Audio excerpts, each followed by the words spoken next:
पाच तालुका जत जिल्हा सांगली येथील जिल्हा मध्यवर्ती बँकेत अपहार 4 कर्मचाऱ्यावर जत पोलिसांमध्ये गुन्हा दाखल 31 लाखाची रक्कम हडपली।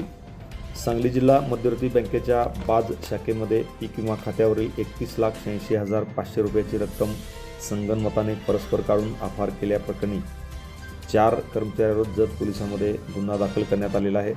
संदीप महादेव सोलनकर जत, जयाजी पांडुरंग शिंदे डपळापूर, कोंडिबा महादेव खरात बाज, मौला मिराज शेख छत्रीबाग रोड असे गुन्हा दाखल झालेल्या कर्मचाऱ्याची नावे आहेत। प्रवीण अन्नू कोळी यांनी फिर्याद दिलेली आहे। बाज तालुका जत जिल्हा सांगली येथील जिल्हा मध्यवर्ती बँकेच्या शाखेत 2014 मधील खरीप हंगामाचा राष्ट्रीय पीक विमा जमा झाला होता। ही रक्कम 2014 ते 2018 या कालावधीमध्ये गुन्हा दाखल केलेल्या 4 कर्मचाऱ्यांनी संगनमत करून बँकेच्या विमा खात्यातील 31,86,500 रुपये परस्पर हडप केले। त्यामुळे बँकेची फसवणूक केल्याप्रकरणी त्यांच्यावर गुन्हा दाखल झालेला आहे। शेतकऱ्याची रक्कम हडप करणाऱ्या या कर्मचाऱ्यावरती कडक कारवाई करून त्यांना बडतर्फ करण्यात यावे व त्यांच्यावरती योग्य ती कारवाई करावी अशी जोरदार मागणी जत तालुक्यातील अनेक शेतकऱ्यांनी केली आहे।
Press the bell icon on the YouTube app and never miss another update.